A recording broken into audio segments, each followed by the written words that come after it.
The silence that followed was not peaceful. It was the kind of silence that precedes catastrophe, the held breath of 1,000 species, the dimming of diplomatic feeds across 40 star systems, the cold stillness of a chamber that had governed galactic civilization for 11 centuries. And in the center of it all, High Counselor Kael Veyron sat motionless in his obsidian chair, his 4 pale fingers pressed flat against the crystalline table, watching the doors. The doors that Ambassador Ethan Cross had just walked through. It had begun, as most galactic crises did, with paperwork. The Conclave of Yethris, a coalition of 7 older species, had submitted Proposal 7741 Omega to the Galactic Assembly floor. The language was careful, diplomatic, civilized. But the meaning was plain to anyone who read between the lines. Humanity's expansion must be capped. Their military doctrine must be reviewed. Their seat on the security tier must be suspended pending behavioral evaluation. In other words, sit down, be quiet, and let us decide what you are allowed to become. The assembly chamber had been expecting a negotiation. They had been expecting the soft, conciliatory tone that species typically adopted when facing unified pressure from 7 elder powers. They had been expecting Ambassador Ethan Cross, a man known for his patience, his measured words, his legendary calm, to smile, to deflect, to table the discussion for a later session. They had not been expecting what actually happened. Ethan Cross was 43 years old, built like a man who had spent his early career in structural engineering before being recruited into Earth's diplomatic corps. He had a square jaw, dark eyes that processed information faster than most species found comfortable, and a habit of pausing just long enough before speaking that his opponents always mistook it for hesitation. It was not hesitation. He had read Proposal 7741 Omega 14 times on the shuttle ride to the Assembly. He had read the annexes. He had read the subclauses. He had read the carefully embedded precedents that, once accepted, would give the Conclave of Yethris the legal framework to restrict human colony establishment within 3 new sectors, require human fleet movements to be pre-approved by a non-human oversight committee, and, buried in Appendix D, Section 9, Paragraph 4, redefined behavioral evaluation as a renewable suspension with no specified terminus. Indefinite suspension. Dressed in diplomatic language and filed under administrative review. When the shuttle docked, Joe, his aide, handed him his prepared remarks, 20 pages of carefully structured counterarguments, 3 compromise frameworks, and 2 fallback positions. He handed them back without reading them. "We're not negotiating this one," he said. Joe looked at him. "Sir. Pull me the founding charter of the Assembly. Article 1, Paragraph 1. High Counselor Kael Veyron called the session to order at the 3rd bell. He was a Veth, tall, silver-skinned, with eyes that could perceive ultraviolet light and a diplomatic career spanning longer than human spaceflight had existed. He had presided over the Assembly for 31 years. He had managed the Rethkan secession, the Plague Accords of Duverii, and the 17-decade border dispute between the Mole and the Shin. He had never seen a human walk into the chamber and remain standing when asked to sit. "Ambassador Cross," Kael Veyron said, his voice carrying the resonant calm of a species that had been having civilized disagreements since before Rome fell. "You may present your response to Proposal 7741 Omega." Ethan Cross nodded once. He did not open a file. He did not consult notes. He did not smile. "I will," he said. "But first, I'd like to read something into the record." He produced a single physical card, old-fashioned, deliberate, the kind of choice that was itself a statement, and read aloud. "The Galactic Assembly exists to preserve the sovereignty of all member species, to mediate disputes through mutual consent, and to ensure that no coalition of powers may use collective weight to diminish the standing of any recognized member without cause, due process, and unanimous ethical review." He set the card down. Article 1. Paragraph 1. The founding charter of this Assembly. Ratified by every species in this room, including the 7 members of the Conclave of Yethris. The chamber was quiet. Proposal 7741 Omega, Ethan continued, violates Article 1 in 7 distinct ways. I'm not going to list them. You all read the same charter I did.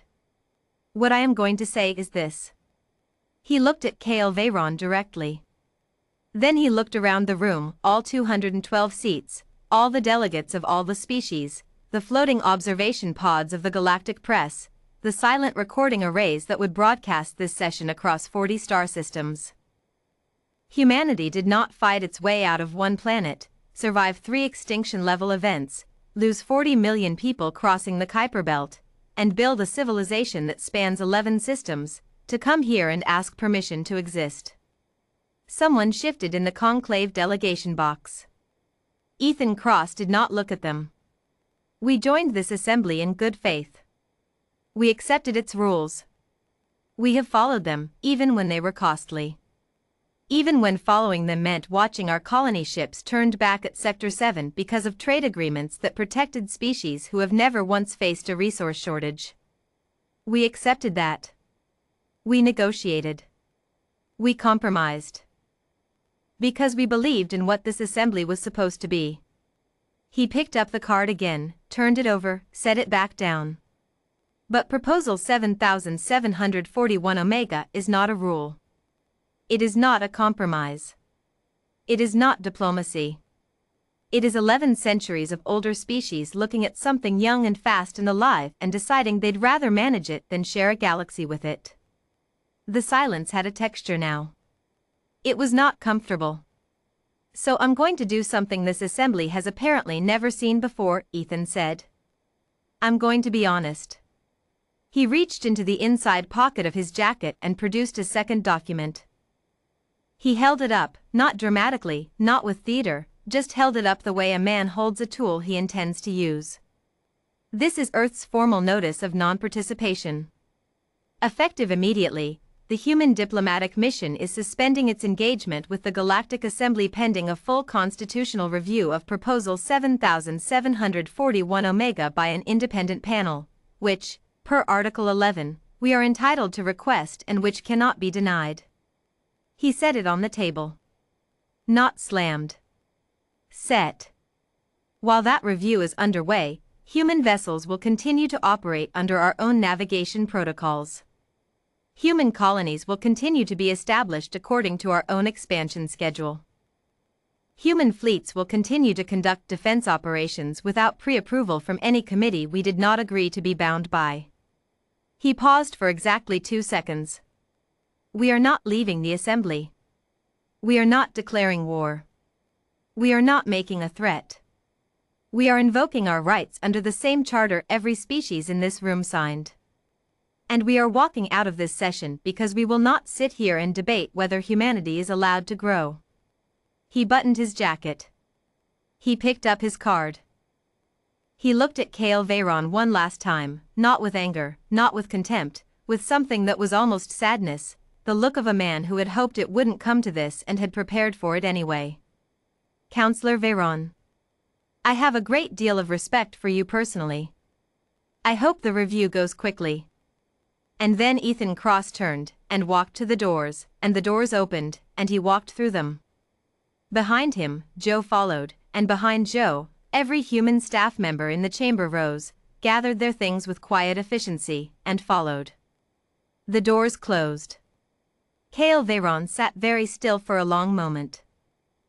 Around him, the chamber erupted, voices in 40 languages, the click and hiss of translation arrays working overtime, the conclave delegates conferring in rapid whispers. The Galactic Press feeds lit up across 40 star systems. The constitutional scholars were already being pinged. The legal teams were already pulling Article 11. Kale Veyron did not move. He was thinking about something one of his predecessors had written, 300 years ago, when humanity first made contact. They are young and they are loud and they are frightening in the way that all things are frightening when they do not yet know they should be afraid of you. He had always taken it as a warning to be patient with them. He was beginning to think his predecessor had been warning someone else entirely. His aide approached, leaning close. Counselor. The Constitutional Review, if they invoke Article 11, we cannot block it. The conclave will have to withdraw the proposal or face a full chamber vote on the violation. I know, Veyron said. The conclave won't be pleased. No, he agreed. He looked at the doors for a long moment. Get me Ambassador Cross on a private channel, he said quietly. Before he reaches his shuttle. What should I tell him you want to discuss? Veyron finally moved, straightening in his chair, folding his hands, looking for all the universe like a man who had just been reminded that 11 centuries of diplomatic experience could still teach him something new.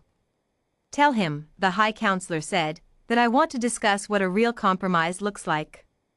Across 40 star systems, the galaxy exhaled. It had watched humans walk out before, from negotiations, from standoffs, from conflicts that older species had assumed would break them. They always came back.